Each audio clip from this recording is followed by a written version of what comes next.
Hi, everyone. I want to thank you for your patience over the past few weeks. Making this video has been incredibly difficult for me, and I have struggled with making it many, many times. I've even had some people tell me that I am crazy for sharing this. But the truth is, this is just too important to stay silent about. Our family has faced unimaginable pain, and today I'm sharing our story with you because I truly believe it has the potential to make a difference and hopefully save a life. A few weeks ago, tragedy struck our family in a way that I never thought possible. This is a story about love and grief and signs we missed. Subtle signs that, looking back, could have saved a life. But it's also a story about hope, healing, and the message that I hope you'll take from this. Our son Zachary recently took his own life, and that is the hardest statement I have ever had to say in my life. But I'm sharing this story to hopefully save someone's life. Zachary was kind, talented, and caring. He seemed full of life, even though he seemed to have struggled in the past. He didn't show anything recently. If you or someone you know is feeling sad or hopeless, please remember there is help. Talk to somebody you trust. You're not alone. And people care about you. And even if you feel like you have no one to turn to, please send me a message. I will listen to you and help you get the support you need. Together, we can help each other through tough times. In this video, I'm going to walk you through Zachary's story, who he was, the signs we missed, and what we've learned. I want this video to help someone who might be feeling the way Zachary was, whether it's lost and alone or unsure where to turn.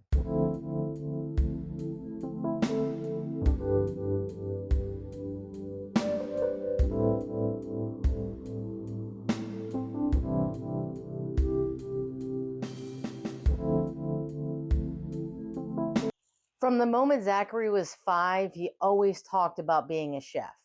I'll never forget when he earned second place in a local sauce versus gravy competition.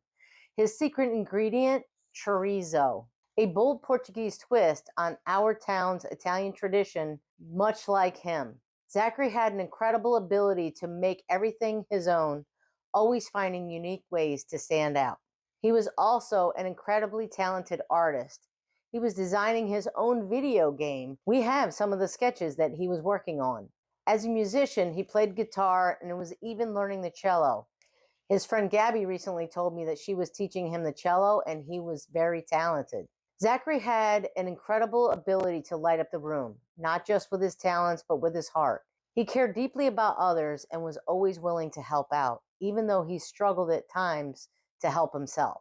That's what makes this decision so hard for me to understand, because he recently helped a friend get through her struggle with losing her sister, so he knew firsthand the pain a family experiences when they lose someone they love. Zachary often struggled with motivation. He was weighed down by deep grief, especially from the loss of a close friend and someone he loved dearly. When he decided to move to Hawaii, he said, "If I can't make it here, maybe I can start fresh somewhere else. And if it doesn't work out, at least I can live on a warm beach." At the time, we didn't fully grasp the gravity of the words, but in hindsight, they carry more meaning than we ever would have understood. But when Zachary moved to Hawaii, we were hopeful. He had a new job, made new friends, and seemed like he was building a life that he wanted. He would send me messages on how he had found a new job cooking. He would send me pictures of his plants that he was growing. He would send videos of the beach. And he even sent me a question not too long ago about why he felt like he could always help other people, but had a hard time helping himself. For instance, he would help somebody do their laundry, but let his laundry sit for 3 days. And I told him simply that that's normal. Some people do deal with that. I deal with some of those issues myself, and I work on them all the time. And I gave him some things to try to help him out. But behind all of that, there was pain that he did struggle with. His friends in Hawaii recently told us that he seemed to struggle a lot, but recently he seemed like he was doing much better. None of us really grasped how deeply he was struggling, whether it was when he was here with us or after he moved to Hawaii. I don't think anyone ever realized how much he truly struggled. Looking back on some of the artwork he had done recently, you could see that he definitely was struggling. And here's the hard truth. Even when everything seems to be okay on the surface, people can still be struggling inside. Zachary was living a life that he seemed to be on the path to success and seemed very happy. But honestly, we see now that he was silently fighting a battle inside. And that's why I'm asking you to keep watching, because recognizing the signs could save a life. The first sign that you need to keep an eye out for is a change in their routine. It can be easy to overlook small shifts in behavior, like someone struggling to keep up with basic daily tasks, things like neglecting personal care, feeling behind on work or school, or showing a lack of interest in activities they once enjoyed could be subtle indicators that someone is overwhelmed emotionally. These changes might seem insignificant at first, but they can be the first signs of an underlying struggle that's difficult for them to express. Withdrawing from loved ones is another sign. It's one of the clearest signs someone might be in pain, and if they start pulling away from people closest to them, they stop sharing their thoughts, stop reaching out for support, or becoming increasingly isolated, it could mean they feel they have no one to talk to.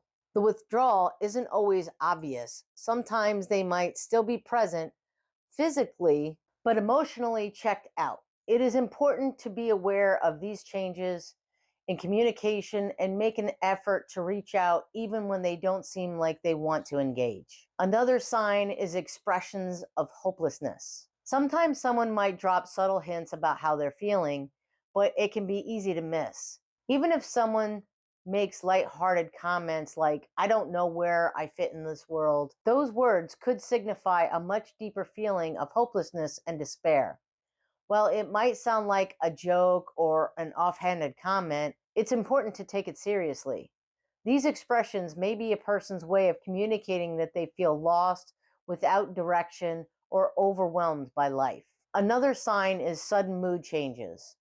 And unfortunately, I think this is a sign that we may have missed. If you notice someone who is usually upbeat, energetic, outgoing, becoming withdrawn, irritable, or distant without any clear reason, it could indicate they're dealing with emotional pain. Sometimes these shifts are so subtle that you might just notice something feels off without being able to pinpoint exactly why. It's important to check in with them and offer support. Even small mood changes can indicate that something deeper is at play. Another sign is seemingly happy moments. One of the hardest things to grasp is that someone can appear perfectly fine on the outside while silently battling on the inside. This is a painful reminder that people often hide their true feelings behind a mask of normalcy. It's important to remember that even when someone seems happy, they might be struggling in ways that aren't immediately visible. These signs aren't easy to notice, and sometimes we miss them until it's too late. In Zachary's case, everybody said it was a normal night after work, they were all having fun, and everybody just went to bed. And when he didn't show up for his shift the next day, they went to go check on him, and that's when they found him. So even though he seemed to be totally happy that night, he was struggling with something inside. So these signs that I've given you aren't always easy to notice, and sometimes we miss them until it's too late. But if we can learn to recognize these subtle signs and behavior, we might be able to offer support to someone who needs it before it's too late. I can't go back and change what happened.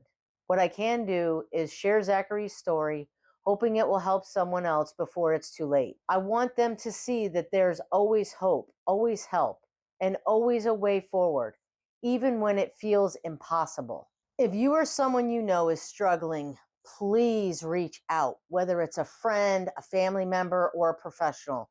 There's always help and hope. It may feel like no one cares, but there are always people who need you, even if you haven't met them yet. Just take the first step. Remember, your life has meaning and you can find happiness and success. And if you have lost someone, it is important to not stay stuck in the grief. There are people who need you to keep going, to live a fulfilling life while still honoring the one you've lost. It's okay to find joy again. You can hold on to their memory and still live fully. I know someone who lost their son very young and it shattered them, and I don't want that to happen to you. The pain of loss will always be there, but you must keep moving forward, honoring their memory and living a full life of happiness. That's what they would have wanted for you. And that's what my family is trying to do now. We're taking it one day at a time, healing and honoring Zachary's memory by continuing to live the best lives we can.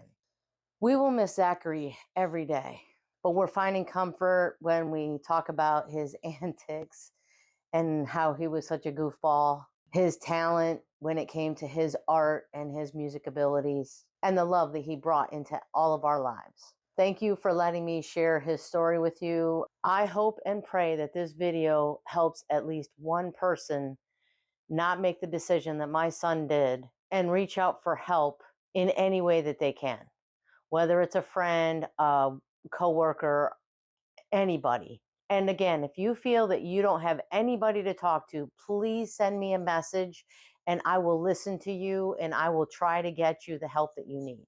Please share this video out because I really feel that somebody somewhere needs to see this video and see Zachary's story, and hopefully we can save one person, if not many more, from making the decision that my son made without getting the help that is available to them.